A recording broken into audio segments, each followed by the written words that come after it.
Terima kasih ya teman-teman udah klik video ini. Sebelum kita lanjut ke audio novelnya, aku ingetin ya untuk kalian jangan lupa like, komen, dan juga subscribe. Terima kasih. Sepanjang malam aku memikirkan perkataan Andre. Sepertinya pria itu benar-benar serius padaku. Namun aku sama sekali belum siap. Hati maupun tubuhku belum siap menerima Andre. Aku benar-benar belum siap dengan hubungan ini. Bila aku berdiam diri seperti ini, aku akan menggantung perasaan Andre.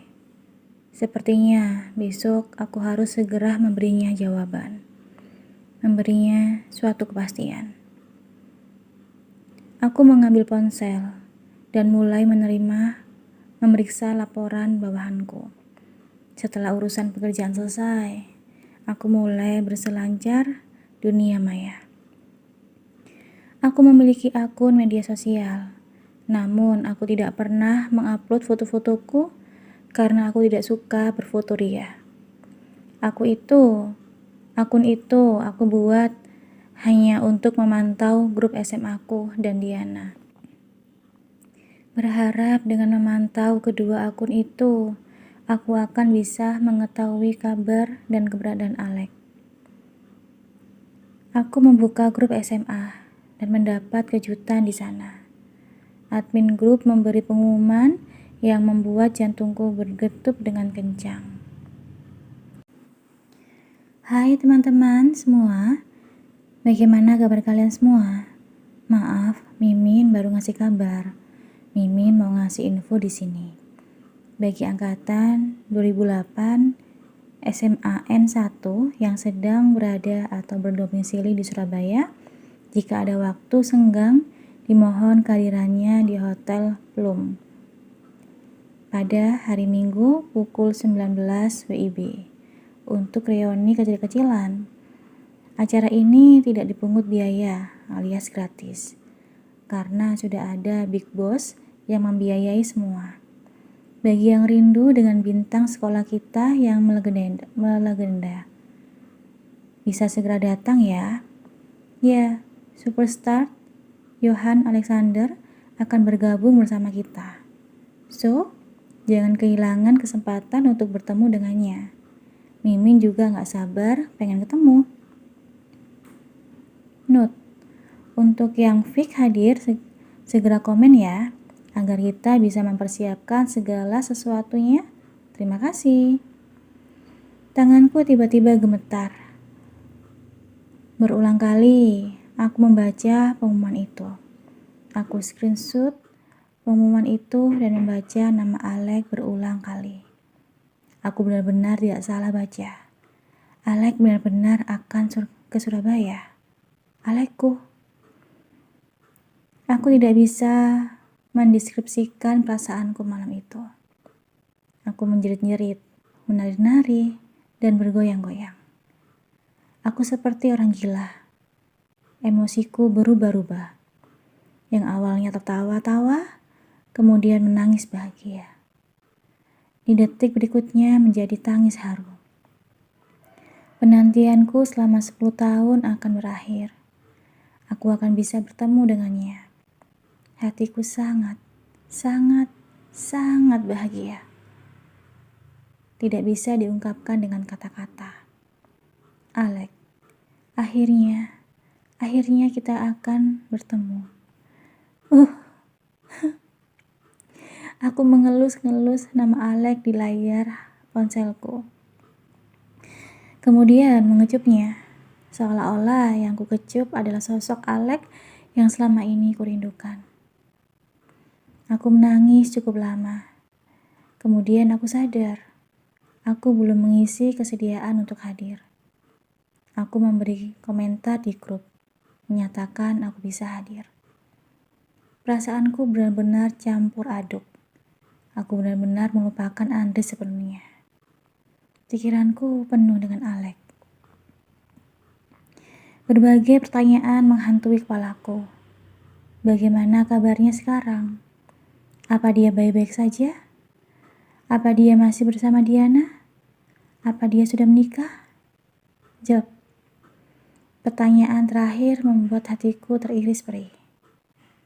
Aku tidak bisa membayangkan bila Alex sudah menikah. Akan seperti apa perasaanku? Aku harus berpikir positif. Alex pasti belum menikah. Semoga saja belum menikah. Hari itu aku bangun kesiangan. Terlalu senang membuatku tidak bisa tidur semalaman. Menjelang subuh, aku baru bisa memejamkan mata. Andre kembali datang menjemputku. Dia menungguku cukup lama. Kami sama-sama terlambat datang ke kantor. Di kantor, kami menjadi bulan-bulanan anak buah. Mereka menggoda kami telah menghabiskan malam bersama. Itu mengapa kami datang terlambat. Aku tersenyum kecut. Sementara Andre tampak senang digoda seperti itu. Seharian, aku tidak bisa berkonsentrasi. Hari itu adalah hari Jumat. Hari yang pendek bagi pekerja seperti kami. Semua orang tampak sibuk menyelesaikan pekerjaannya masing-masing. Mereka tidak sabar untuk menyambut weekend yang akan datang. Pikiranku hanya dipenuhi dengan Alex. Aku ingin cepat-cepat hari Minggu. Aku tidak sabar ingin bertemu dengannya. Tim funding dan tim lending segera ke ruangan meeting. Ada yang mau saya sampaikan. Oh iya, tim operasional juga. Jangan ada yang boleh pulang dulu, ucap brand manajerku disambut oleh helaan nafas anak buahnya. Setelah pekerjaan kami selesai, kami semua berkumpul di ruang meeting yang cukup menampung sekitar 50 karyawan. Banyak yang berkeluh kesah karena meeting itu menghambat mereka pulang. Selamat malam semua. Malam, Pak. Mungkin kalian sudah tahu, ada pergantian GH, Group Hand yang baru. Saya mendengar kabar dari cabang Kediri. GH yang baru akan melakukan sidak di beberapa kantor cabang di wilayah 12 Jatim. Jadi saya harap rekan-rekan semua bisa mempersiapkan segala sesuatunya. Bagi tim lending, persiapkan target dan pencapaian yang sudah diraih. Begitu pula dengan tim funding. Untuk tim operasional, tolong dibenahi semua berkas. Jangan ada pendingan ataupun ketidaklengkapan berkas. Tidak menutup kemungkinan beliau juga akan memeriksa file tim operasional. Saya mendengar GH yang baru masih muda. Jiwa fighternya masih tinggi. Sangat perfeksionis dan tidak mau menerima kekurangan orang lain. Killer dan tidak segan-segan memecat bawahan yang tidak sesuai dengan cara kerjanya. Jadi, timku, mari kita bersama-sama untuk menjadi sempurna di mata beliau. Pimpinanku berpidato panjang lebar, namun kepalaku melayang-layang. Tidak ada dari kata-katanya yang melekat di otakku. Otakku hanya dipenuhi dengan Alex. Aku tidak peduli hal lain. Bahkan jika direksi yang datang ke cabang kami, hampir 1 jam pimpinanku berceramah ini itu. Dan semua ceramahnya mental dari kepalaku. Menjelang pukul 9 malam, ceramah itu baru diakhiri dan kami bisa bernafas lega karena bisa pulang ke rumah masing-masing. Andre rupanya dipanggil oleh pimpinan. Aku menggunakan kesempatan ini untuk kabur terlebih dahulu. Aku memesan ojek online dan pulang ke rumah. Sebenarnya aku ingin menjawab dan menegaskan hubungan kami. Namun karena kepalaku sedang tidak konsentrasi, akibat pikiran akan bertemu dengan Alex, aku memilih untuk menundanya. Aku bisa menolak lamaran Andre di hari Senin saja. Sesampainya di rumah, ponselku berdering. Rupanya Andre yang menghubungiku. Sa, kamu di mana? Aku sudah pulang, Mas. Kenapa tidak menungguku?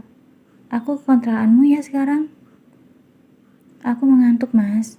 Aku ingin tidur. Ini sudah malam, Mas. Tidak perlu kemari. Aku memberi alasan. Tampak tidak ada suara di ujung sana.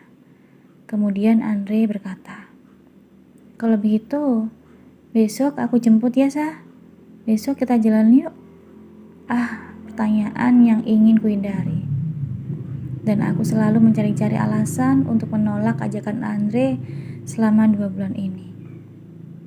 Besok, aku mau istirahat, Mas. Seminggu ini cukup melelahkan. Oh, begitu. Andre terdiam. Mungkin otaknya sedang berpikir untuk mencari alasan baru. Bagaimana kalau malam minggu, Sa? Maaf, Mas. Tidak bisa. Aku benar-benar jahat. Hari Senin, aku harus memberi penjelasan kepadanya. Aku tidak bisa selamanya menggantung perasaan Andre seperti ini. Oh, begitu, Sa. Ya sudah, beristirahat ya, Sa. Aku sayang kamu. Mimpi indah ya. Iya, Mas. Terima kasih. Selamat beristirahat juga, Mas. Dan panggilan pun diakhiri. Aku benar-benar merasa bersalah. Andre sepertinya sangat tulus padaku. Tapi hatiku tidak bergetar sedikit pun untuknya. Salahkah aku yang tidak bisa menyambut perasaannya? Salahkah aku yang masih mengharapkan Alek di hatiku? Aku benar-benar gundah gulana. Hari Sabtu pun datang. Tak ada gangguan dari Andre maupun Sisil. Aku benar-benar sendiri. Aku begitu heboh mempersiapkan diri. Aku banyak membaca tutorial perawatan tubuh di browser. Melakukan step by step yang ditulis di sana. Aku melakukan hair mask untuk perawatan rambut. Untuk wajah, aku melakukan facial dan masker serta mengompresnya. Sedangkan untuk tubuh, aku melakukan lulur dan pijat di spa kecantikan. Tak lupa, aku menjabuti bulu-bulu halus di lengan dan kakiku. Selain itu, aku juga melakukan perawatan kuku. Aku benar-benar melakukan perawatan tubuh secara keseluruhan. Ini benar-benar kali pertamaku melakukannya. Untung saja Sisil tidak melihat kelakuanku. Andai dia tahu, dia pasti akan menggila dan mempertanyakan tingkah lakuku. Syukurlah anak itu pulang kampung. Jadi aku terbebas dari kecerewetannya. Hari Sabtu benar-benar kuhabiskan untuk melakukan perawatan. Aku bahkan tidak memakan nasi. Aku makan salad buah dan sayur hanya untuk membuat perutku tidak membuncit. Aku ingin Alek melihatku dengan penampilan benar-benar sempurna. Ini pertemuan pertama kami setelah hampir 10 tahun lamanya. Terakhir kali aku melihatnya ketika di bandara waktu itu. Dan Alek tidak menyadari keberadaanku. Kali ini aku ingin menjadi sempurna di matanya. Semoga kali ini Alek bisa melihat seorang Kansa. Hari yang kutunggu-tunggu akhirnya datang juga. Aku begitu bingung memilih baju yang akan kupakai. Aku menggeledah isi lemariku. Namun tidak ada baju yang layak untuk dipakai selain baju formal untuk kerja. Terlalu fokus pada perawatan tubuh membuatku lupa untuk membeli baju baru. Aku melihat jam di ponsel. Waktu sudah menunjukkan pukul 18.15 WIB. Terlalu mepet waktunya untuk mencari baju baru lagi. Pada akhirnya aku memilih gaun sederhana berwarna peach. Gaun itu berlengan pendek dan menjuntai panjang menutupi betisku. Ada semacam sabuk berwarna senada di bagian perutnya. Aku melihat penampilanku di cermin. Baju itu sangat mencerminkan diriku. Sederhana dan apa adanya. Tidak ada kesan kemewahan. Yang ada hanya kesan kesederhanaan dan kepolosan. Aku tidak puas dengan penampilanku. Aku ingin Alex melihatku dengan tampilan cantik. Tapi ternyata tidak sesuai dengan harapanku.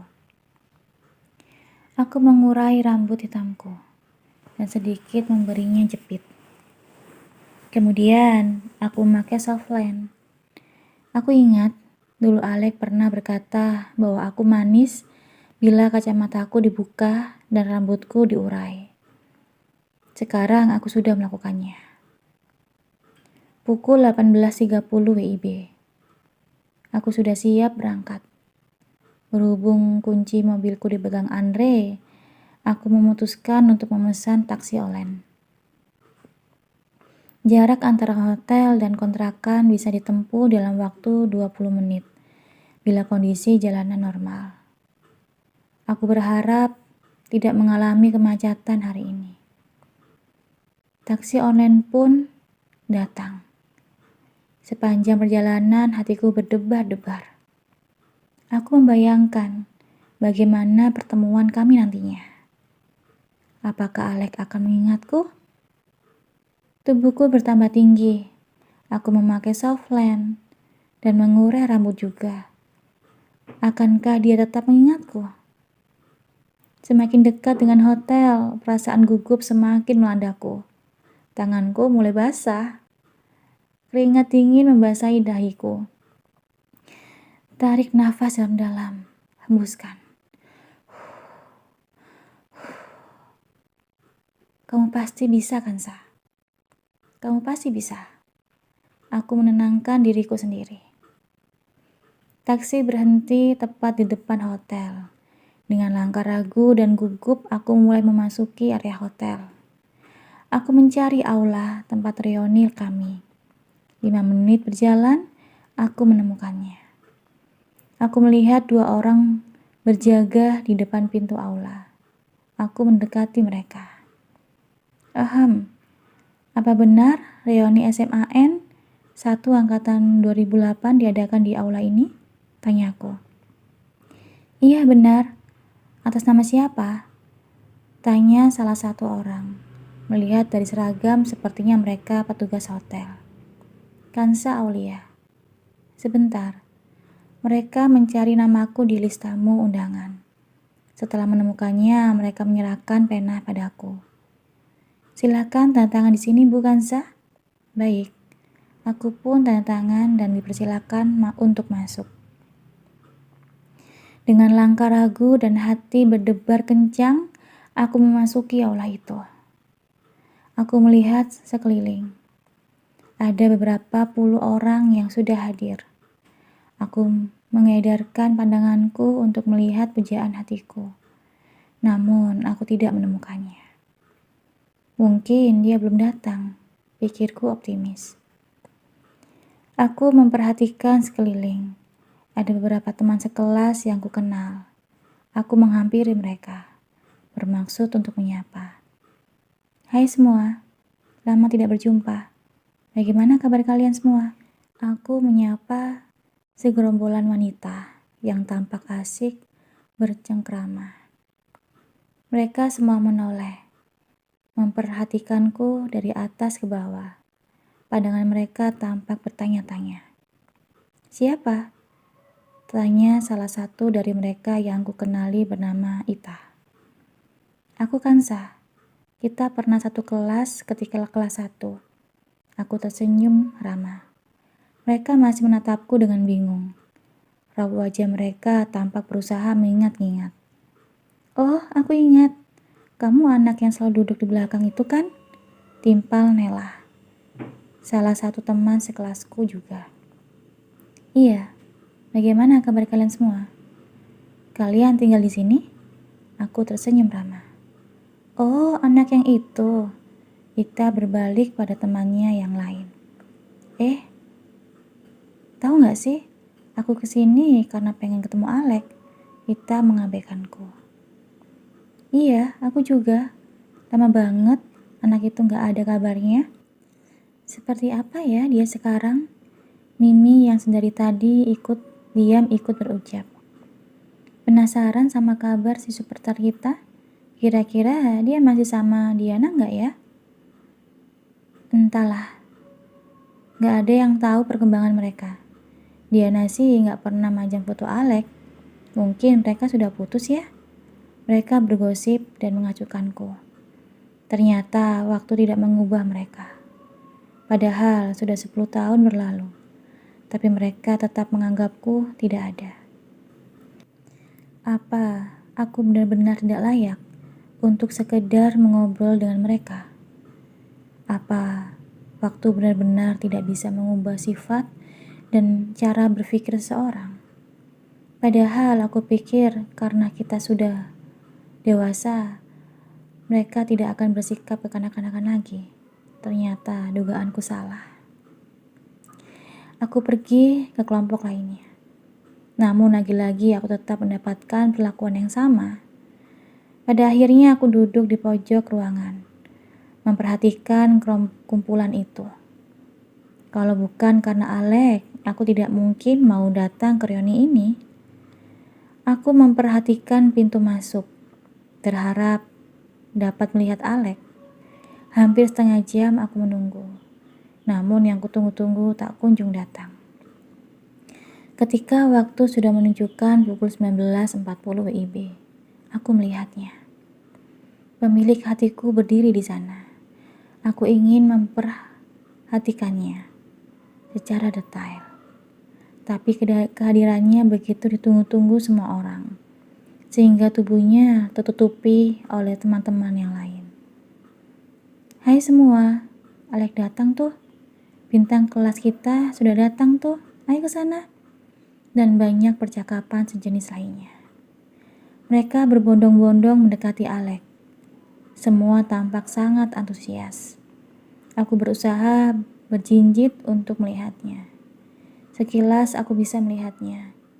Alek menggunakan baju yang berwarna hampir senada dengan bajuku, dipadu dengan celana berwarna beige. Hatiku berdebar-debar. Mataku sudah mulai berkaca-kaca. Tubuhku gemetar. Ingin rasanya aku terbang dan memeluk tubuhnya.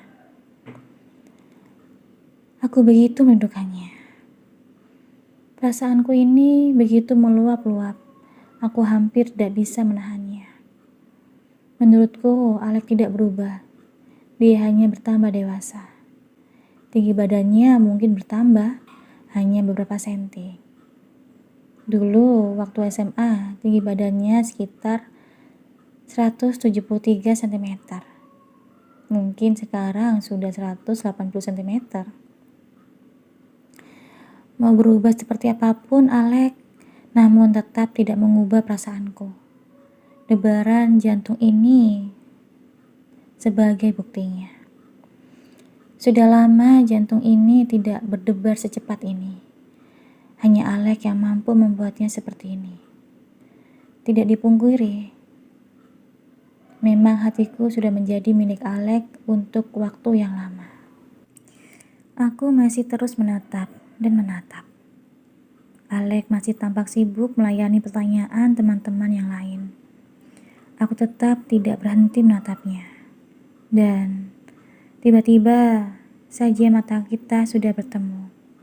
Kami saling terdiam, begitu terpaku. Seolah-olah udara di sekitarku telah habis. Atmosfer ruangan menjadi panas. Aku begitu terbuai dengan tatapan yang mengunciku. Aku tak bisa berpaling. Seluruh panca inderaku hanya berfokus pada Alek. Suara bising di sekitarku seakan-akan lenyap. Hanya ada kita berdua. Ya, kita berdua. Hanya ada Kansa dan Alek. Terima kasih ya udah dengerin audio Eva Family. Dengerin terus ya audio Eva Family di YouTube Eva Family. Sampai jumpa. Bye-bye.